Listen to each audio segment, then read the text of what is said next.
MSW Media.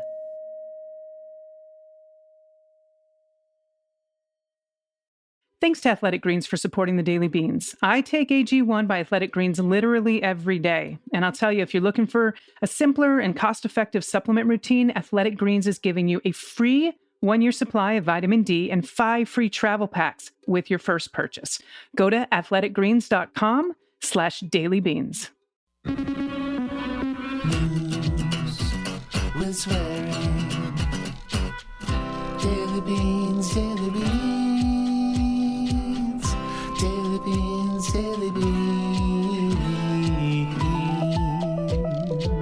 Hello and welcome to the Daily Beans for Thursday, January 19th, 2023. Today, the Manhattan DA says a new book by Pomerantz could jeopardize his current investigation into Donald Trump. The special counsel, Jack Smith, has questioned several witnesses about Trump's handling of Russia documents. Domestic terrorist and 9/11 denier, Marjorie Taylor Green, she's going to sit on the Homeland Security Committee.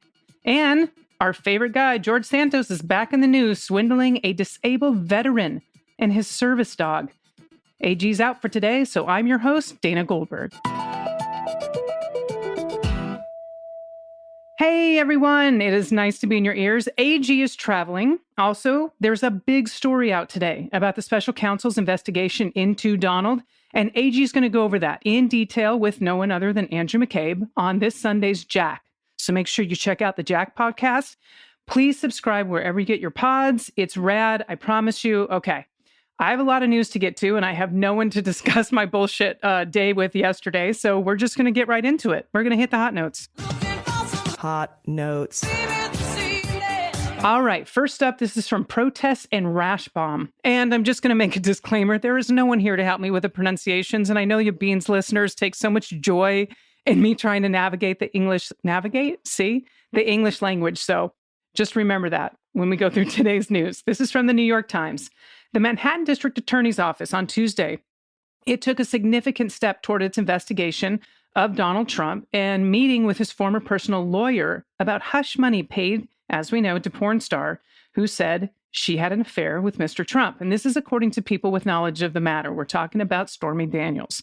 Well, the questioning of the lawyer, Michael Cohen, what that did is it offered the clearest sign yet that the district attorney's office was ramping up its investigation into Trump's role in the $130,000 hush money deal. Well, Mr. Cohen said publicly that Donald directed him, we know this, in the final days of the 2016 presidential campaign to buy the silence of Stephanie Clifford, otherwise known as Stormy Daniels. Well, while the hush money was an impetus for the district attorney's investigation, which began in 2018, prosecutors had shifted in recent years to a broader examination of Donald's business practices. Well, in recent months, the prosecutors returned to the payments, seeking to breathe new life into this investigation. And this is from the New York Times. That's what they reported in November.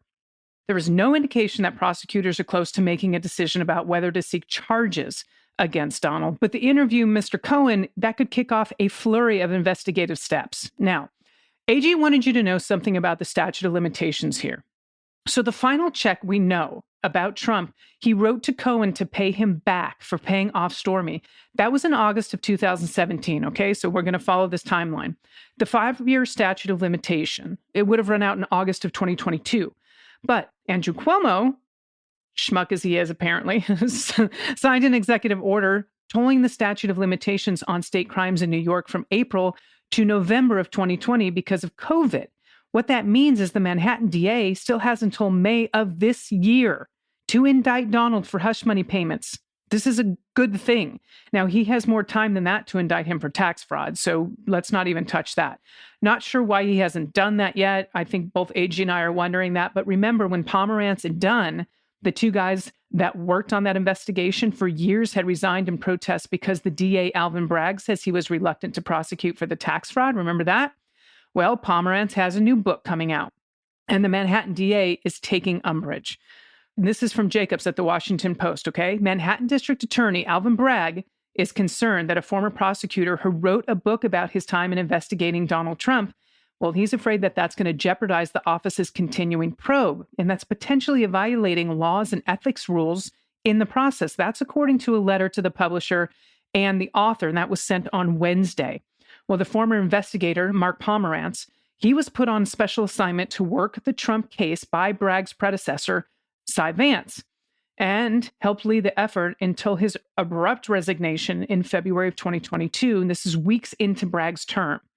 Well, Pomerantz and another veteran lawyer, Carrie Dunn, who we've talked about before, they quit together in disagreement over how to proceed with that specific case. Well, since then, Pomerantz has criticized Bragg, saying he wrongly stopped a move to quickly indict Donald Trump, while Bragg sought more time to evaluate the evidence. We all thought this was bullshit back then. Well, Bragg now says a new book by Pomerantz to be published next month by Simon & Schuster that could interfere with that effort. So he's saying this is still going forward and this is going to be a problem. And this is a quote: Mr. Pomerantz is under an obligation to receive prior written permission from the DA's office before making any disclosures relating to the, quote, existence, nature, or content of any communications or records or documents that relate in any manner to the investigation he participated in as a special assistant. That's the letter to Simon & Schuster from Bragg's general counsel, Leslie Dubek, and went on to say the district attorney's interest here is to protect the integrity of this office's pending criminal investigations and proceedings regarding the former president. That was from Dubek.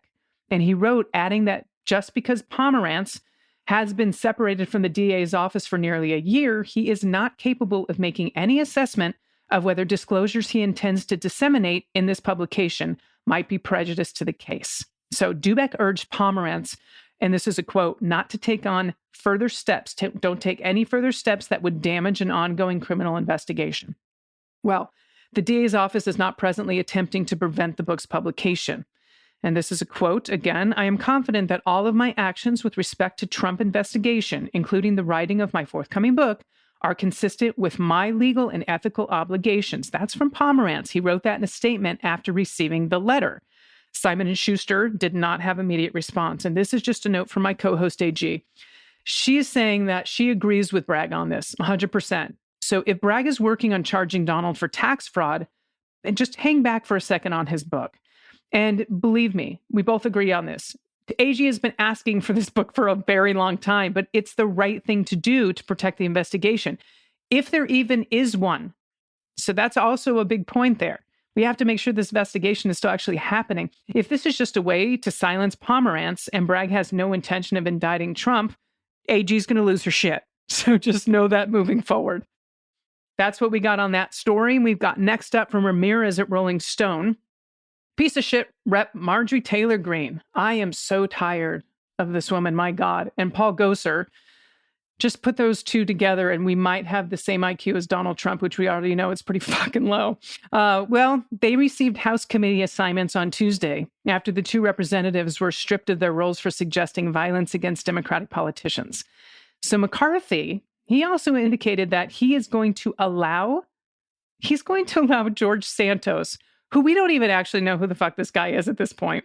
He's already under multiple investigations for lying to voters about key aspects of his identity and resume. He's allowing him a committee position. So Green was removed from the House Education and Labor Committee and the Budget Committee in February of 2021.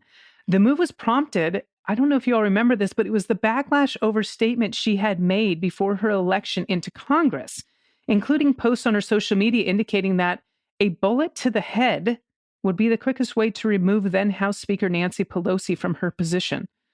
Green was also revealed to harbor a belief in QAnon, as we know, that conspiracy theories. She spread conspiracy theories about mass shootings and suggested 9/11 was a hoax. Now, in a video posted to social media prior to her election to Congress, Green referred to the, quote, so-called attack on the Pentagon.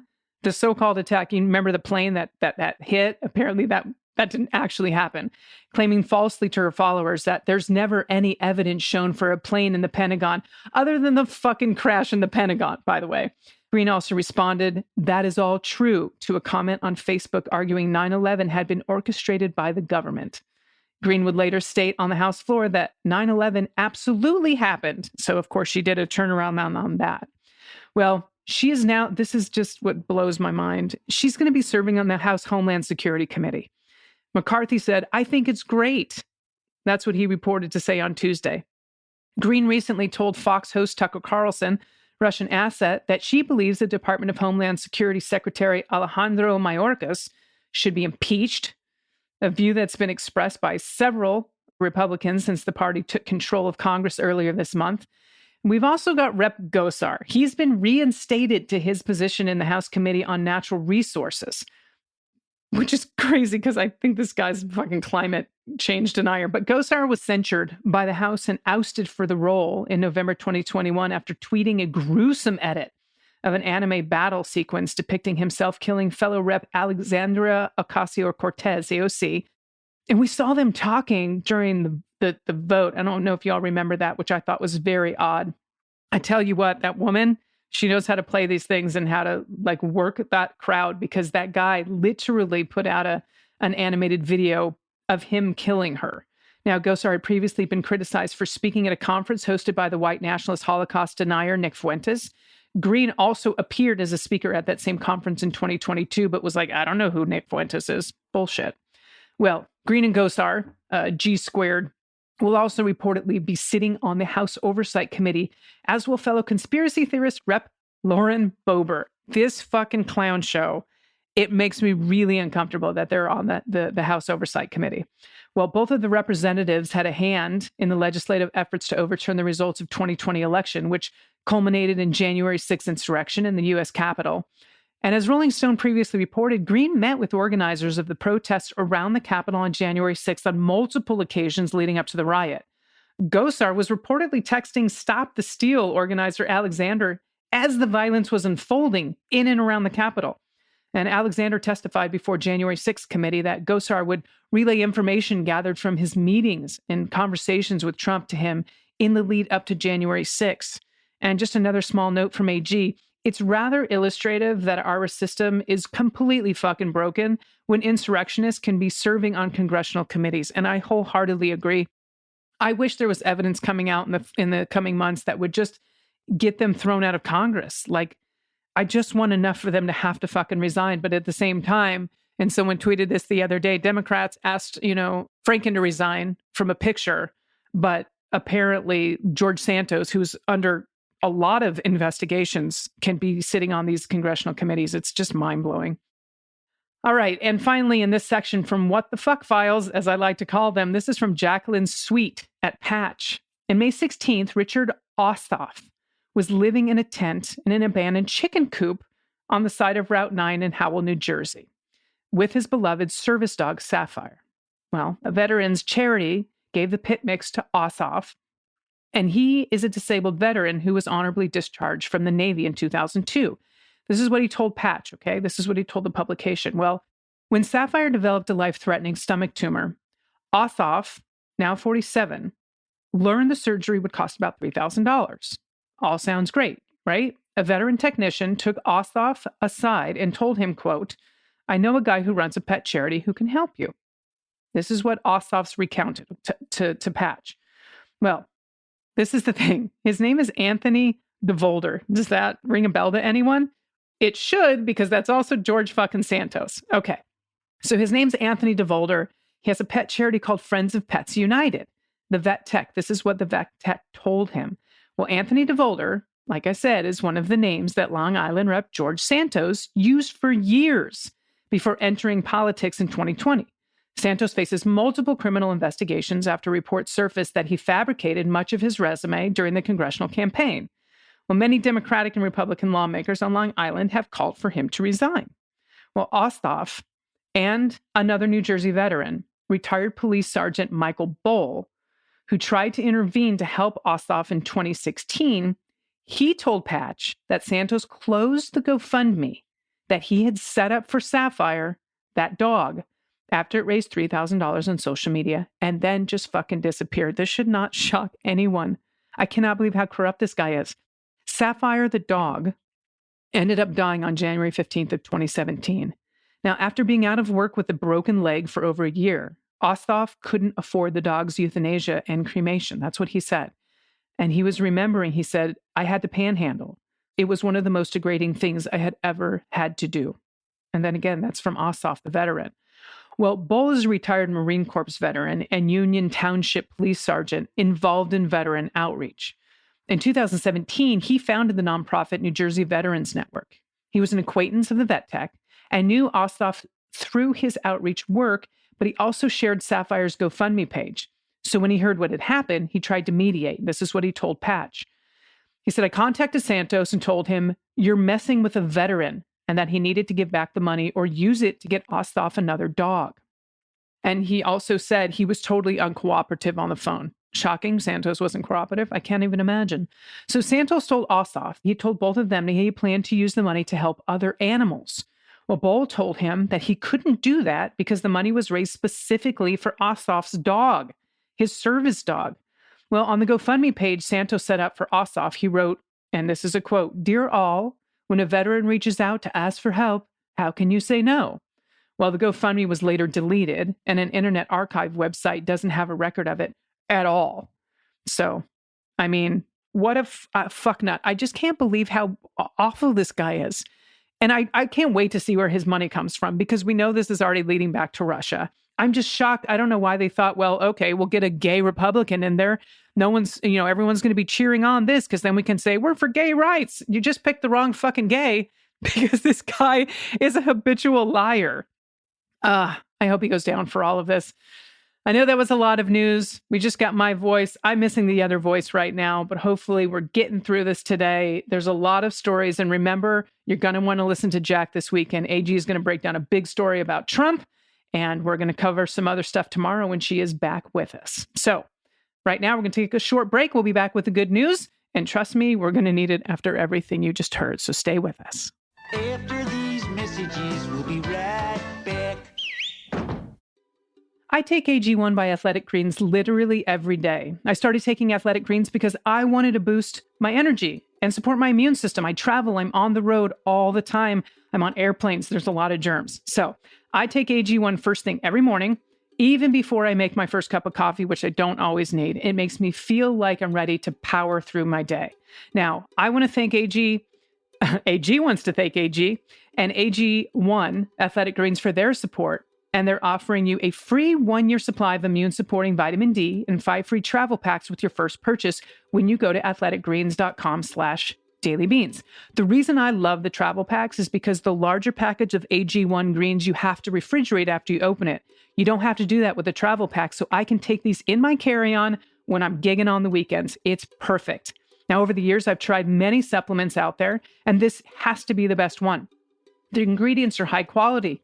I found out about AG1 from a friend, and I had to try it. And I noticed right away that it makes digestion easier. I've even noticed I wake up ready to tackle my day.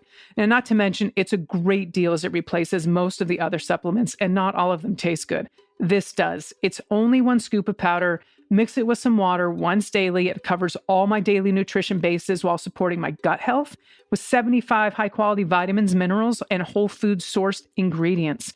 Also, it saves time. AG1 makes it so much easier to take the highest quality supplements, period. With just 1 scoop in the morning, AG1 is an easy habit. And trust me, it pays off big time. I have more energy when I'm on my bike, when I'm going on my hikes. It's a perfect way to start my day. If you're looking for a simpler and cost-effective supplement routine, Athletic Greens is giving you, again, that free 1-year supply of vitamin D and 5 free travel packs with your first purchase. Trust me, get a box of travel packs when you make this purchase. It's worth it. So you're just going to go to athleticgreens.com/dailybeans. Again, that's athleticgreens.com/dailybeans. Check it out. All right, everyone, it's time for the good news. Who likes good news? Everyone? Then good news, everyone!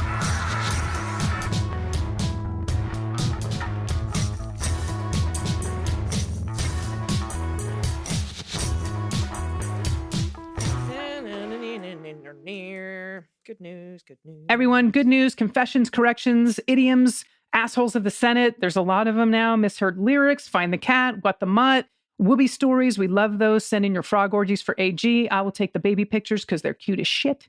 And please, we need these at the end of every episode. It's a palate cleanser, if you will. And we are going to start the first one with anonymous, pronouns he and him. Dana and AG, after hearing about your work with the Child Rescue Coalition, I submitted it to my company when they asked for nonprofits to support. I can't think of a more worthy cause. Since that time, whenever they ask us to do a corporate survey or some other thing, they incentivize employees with a donation to a charity of our choice. I'm so happy to say that the Child Rescue Coalition is on the list. Thank you for the work you do and for spreading the word. If other listeners out there are ever asked by your company for a cause to support, Tell them about the Child Rescue Coalition. Anonymous, whoever you are, thank you so much. And I just want to remind the listeners, the Child Rescue Coalition, it was founded by some dear friends of mine. Their father created a program that the FBI uses in over 50 different countries and all over the United States, and it catches child predators on the dark web. It is a huge resource, and it's a wonderful organization to support. So Anonymous, whoever you are, you fucking rock. And that is awesome. Thank you so much for supporting that organization. I'm going to let them know. And our next submission is also from Anonymous, but the pronouns are she and her. Slight correction. Dear AG, DG, and good folks of the beans. Just a small correction. In yesterday's episode about Minocqua Brewing Company, it's actually said Minocqua. And ironically, I just realized I'm not the one that said this. Now I don't know what it is. Minocqua, and ironically, that's where I grew up. I hope I'm saying that right. All right, you're going to get a kick out of this. The building that the brewery is in was a converted church where I attended Awana as a kid. And if you don't know what Awana is, it's a very conservative religious after-school program. Huh. And I bet I was going to make a joke and she's going to be like, I want to get out of this as soon as fucking possible. That's what it's probably called, Awana. I want to leave the church. All right, back to the submission. If you need an amazing sleepy town vacation spot, Minocqua, I really hope I'm saying that right. Minocqua is where it's at. I suggest the 4th of July. And don't forget to see the famous Minocqua. Maybe it's Minocqua. Minocqua. Jesus Christ. This is when I need AG here. So at least I have someone to argue with. I feel like I'm just going crazy. Minocqua Bat Ski Team. Have an amazing rest of the week. Minocqua. We're going to go with that. You can send in a correction to my correction, Anonymous. I'd be happy to receive it. All right, this next one's from Matthew, pronouns he and him. I'm sitting in the airport, my hometown, after a week in France for business. I just wanted to thank AG and DG, Mishpacha, for keeping me, I'm not even sure what that word is. I hope you're all enjoying this, for keeping me informed all week. AG, if you're listening, I'm sure you're laughing. Conference center mascot tax included. Going to miss these sweeties. Oh, look at these sweet babies. Adorable, Matthew. Thank you so much. Adorable dogs. Maybe they look like they're St. Bernard mixes, although they're not very big. There's probably a collie in there. All right, this is from Darcy, pronouns she and her. Good morning, lovely ladies of the legumes. Very small correction on something that is by no means your fault. In fact, it can only be credited to your familiarity with classic country music, maybe. The name of the city in Maine where Susan Collins and Stephen King live is pronounced Bangor, not Bangor. It's Bangor. All right, this is always a clue to Mainas. Mainas, I hope I said that right, that people haven't been there or been corrected before. The only blame lies in the song King of the Road by Roger Miller. Thank you for that. Now for pet tax, a rare picture of the box healer Pepper and our grumpy old lady Torty, Countess Frida Kahlo, Miss Stumpy Tail, Scorsese Smith, Stockbridge III. Very old money. That is hilarious. Actually sharing the couch. These are two adorable. First of all, the light fixture in this photo is awesome. This whole picture setup is beautiful. And these little BFFs are cute as shit. Gorgeous, gorgeous pets. The good news alone is so very strange. All right. This next one was from Kathleen, pronouns she and her. Hello, women of the beans. Longtime listener and patron. Here to share an incredible opportunity for pups. Pasado Safe Haven in the Seattle area has 5 English Labrador rescued from a overrun breeding situation.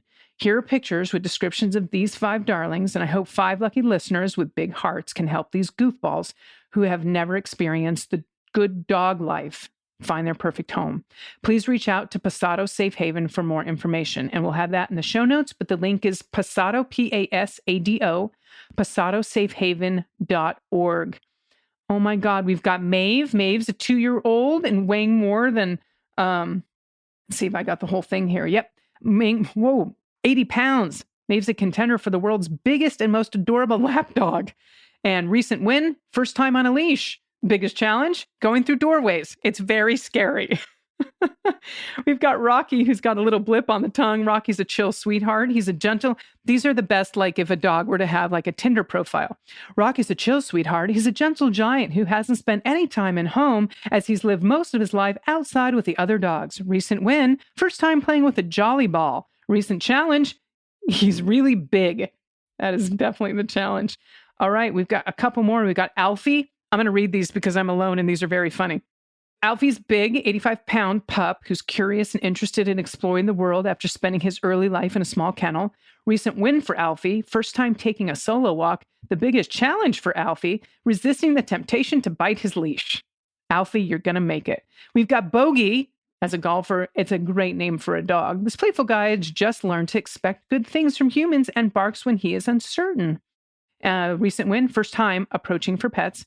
And the biggest challenge is Bogey likes to bark, just so you know. And the last one is Luke. Luke is a bouncy, lively, typical lab. He's looking for an active family and would love another friendly dog to help show him the ropes. Recent win for Luke, learning how to play with a rope toy. Luke's biggest challenge, slippery floors are extra scary. These sweet dogs.